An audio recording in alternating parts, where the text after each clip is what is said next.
Hi everybody, this is Erkin Fresh, aka Blue Phoenix. I'll be reviewing, it's a synth that the public beta just came out 2 days ago, December 19th, 2014, for Hive's Hive synth. And basically what it's aiming for is a quick and dirty unison supersaw kind of sound is what it's going for. I really love Hive synths. I have Zebra too, as well as Diva and Batzilla.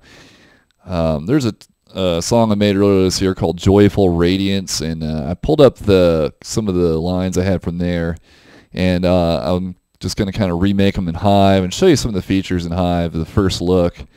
So this is kind of what we had originally. And that is an actual sample piano, but we'll be making one with a synthesizer, Hive specifically.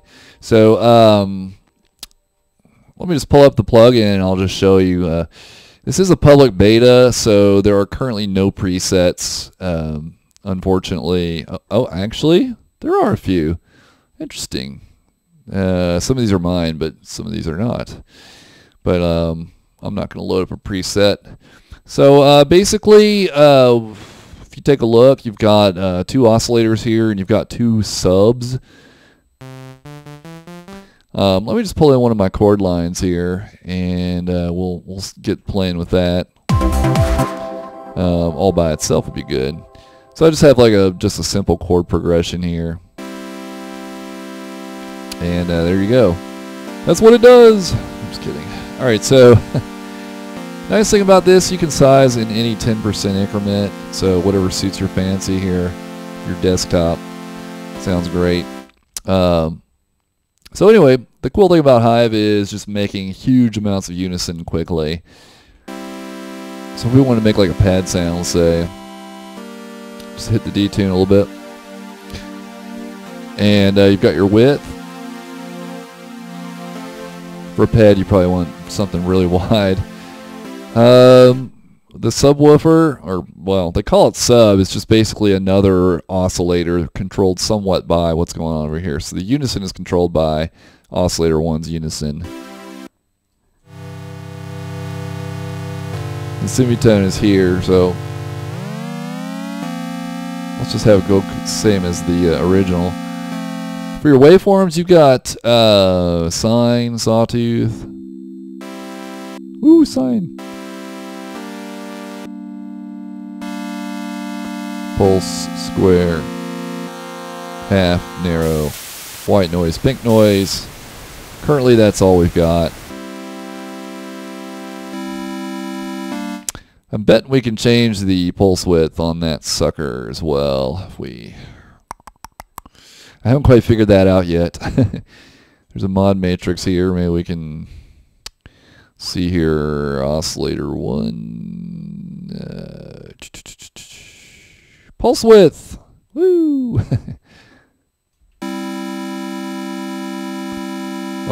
Okay. So the mod matrix here, you can say I want a source to be like some constant number. All right, so I hadn't noticed that before, but yeah, you can change the pulse width of your oscillator, and then we can link that to. Why don't we just say LFO1? Say.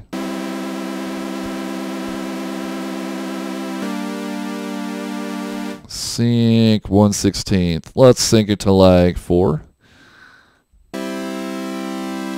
Cool beans. So we can give it a little bit of vibrato. Nice thing about the vibrato, you can have it kick in a little bit after the note hits.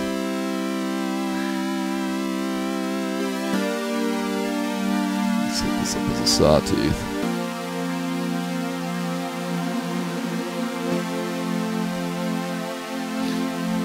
And let's see, this guy, it sounds like it's re-triggering, but whatever.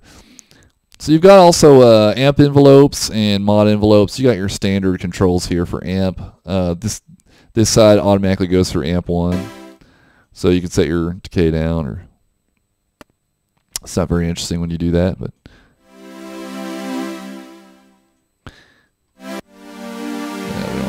okay if we have a sustain. That release. And the mod, you can automatically have that go into your filter here, or you can do other things with it. It can be a source for all of your mod matrix down here. So let's just have it go in modify our filter. So let's do a low pass 12. And let's set some attack into, let's do no decay. We'll just hit it like this. And then if we change this, this will tell us, hey, we want mod envelopes to do something here. Let's throw up some key track as well.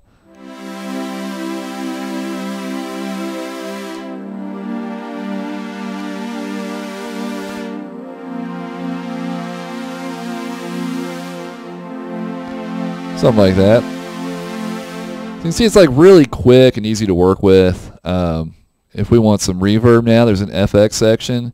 And you can actually reorder these, which is really cool. It kind of looks crummy the way the thing turns black, but they'll work on that, I'm sure. Let's see, reverb. So you have to click it to turn it on. And I think this kind of changes the time here. Tone is like the frequency. And you can compress it. This might make it sound really loud, but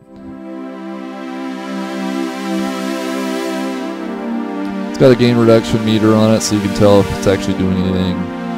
Right now it's really just increasing the volume, so not super crazy interesting there, but with a pad, yeah, I don't know. Chorus, I actually haven't tried chorus yet. Oh wow, that's kind of neat. That's a bit much.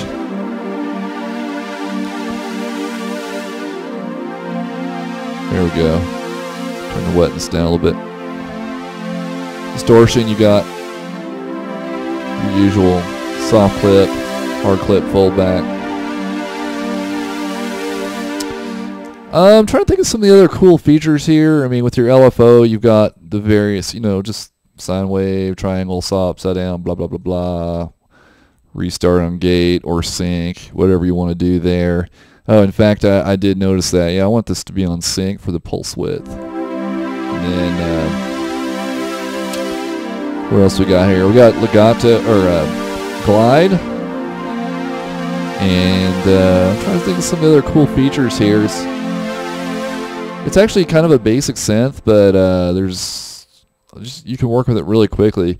Another cool thing here, let's say we want, let's take this mod 2 and do something with it. I'm not sure what yet, but let's have mod 2 change the, I don't know, let's turn the phaser on. We'll do something crazy, and let's see, mod 2. So if let's say we want to change the wetness of the phaser as the pad play, or as the notes play. So let's turn the wetness all the way down, so it's not normally on. And cool thing here for these mods, you can just, you click and you can drag and say, oh, I want to change the wetness here. Bam. And then let's have the attack go up on that sucker, and it'll slowly get more phasery as it plays.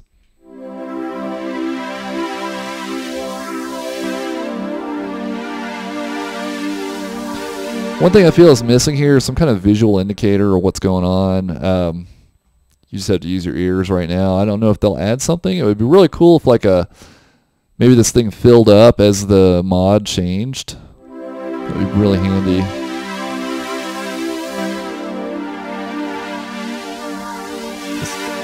Let's accentuate that. So you notice as it starts off, it's not phasery. It is working. It's just kind of a subtle thing. I'll turn that feedback down. It's not normally something I would do with a pad, but just to demonstrate how this is working. You can also now say via, let's say, mod wheel, and you can control this via the mod wheel. I think. Nice thing here is the mod wheel is you have a graphical representation here. You can drag that around if you don't have a hardware mod wheel. So now your mod wheel is controlling how much phaserness gets added later. We've also got this 3 different synth engines. So it's got a little bit more distortion to it, maybe.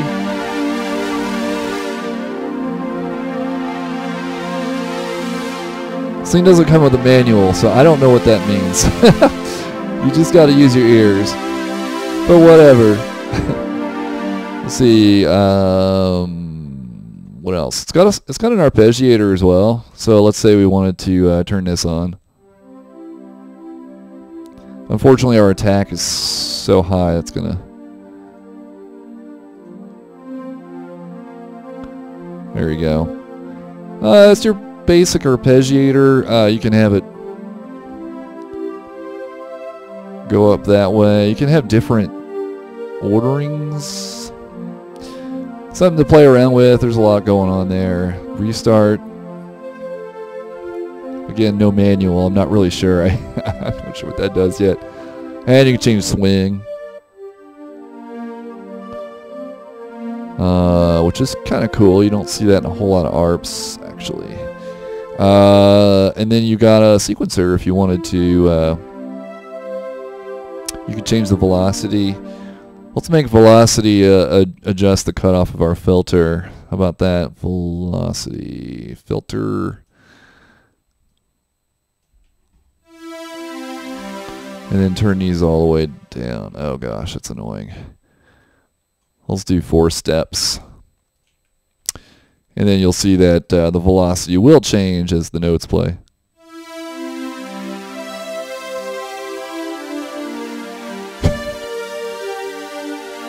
Or they won't. Maybe it doesn't work yet. It says it's off. Mod wheel.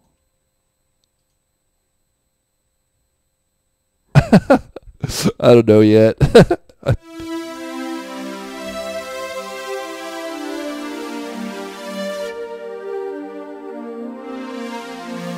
That's not making a difference for the velocity. Anyway, not sure what's going on there. I'm probably using it wrong. CC, what is it? Sequencer expression, I see. CC's expression. So this is velocity. It's not really doing anything. Source velocity. Anyway, sequencer gate. So you could probably make a gating effect on here as well, but oh boy, I'm getting nothing now. What happened? Well, I seem to have.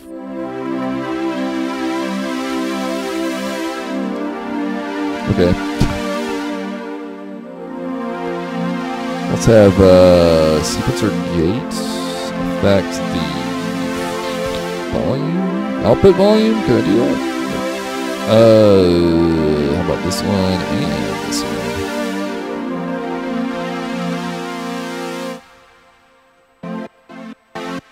one? Here we go. Oh yeah, here we go. Yes. I'm sure I understand why it's that pattern. That's what velocity is doing. Okay, so velocity is affecting the sequencer gate source. Sweet.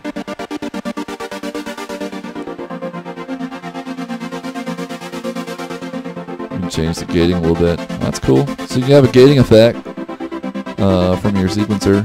Slick. I like it. So anyway, there's a lot of features here, and it's really easy to make sounds. The routing here, you just you say, oh, I want oscillator 2 to go through this filter or that filter, and it's as easy as clicking. You can have filter 1, you can have a serial setup here. So enough of the features. I'll show you kind of what I did here when I went from the original.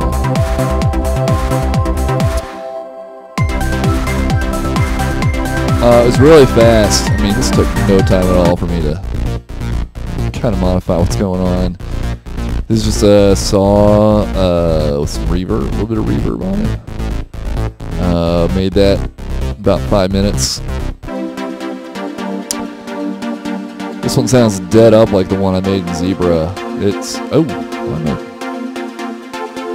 Nothing else is playing over here anyway. That's just a saw, 8 unison saw with some compression, delay. And this is all the built-in. I'm just using built-ins right here for effects right now. The other thing I did here with the filter 1 cutoff, I wanted to have the ability to control cutoff through some external modulation. That's pretty easy to do. You say constant and then what you want it to change. And then I've mapped this knob in Ableton to the cutoff. That's kind of a way of getting like an XY pad out of Hive.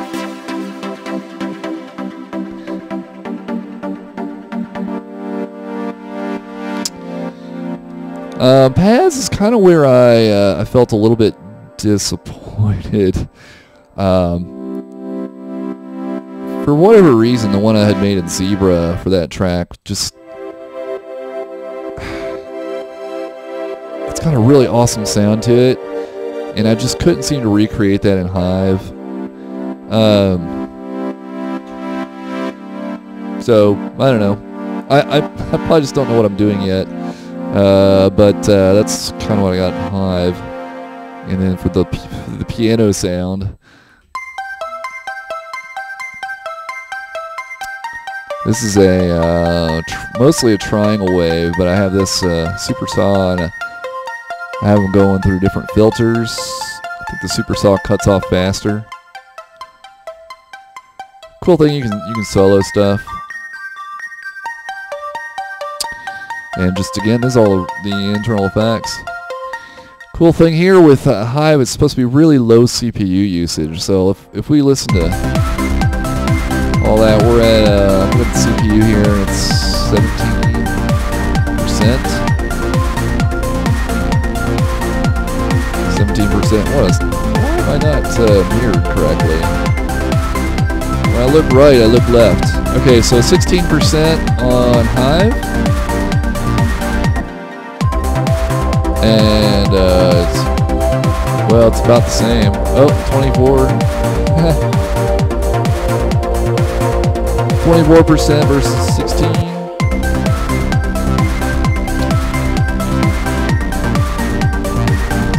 Zebra, and contact. Anyway, there's Hive for you in a nutshell. Great thing about Yuhi, they have awesome tech support. They have a forums you can go to. If you want to check this out, you can go to the KVR forums for Yuhi. If I can bring that up here. Whoops. And let's see here. The official forums are at KVR Audio. If you just search Chrome or Google for Yuhi forums and then go to Hive Preview here, it'll tell you all you need to know to download. And this will be a public beta at least until January 31st. So hopefully you'll get it and try it out. It's pretty darn cool. $100 before release, so that's a pretty good deal.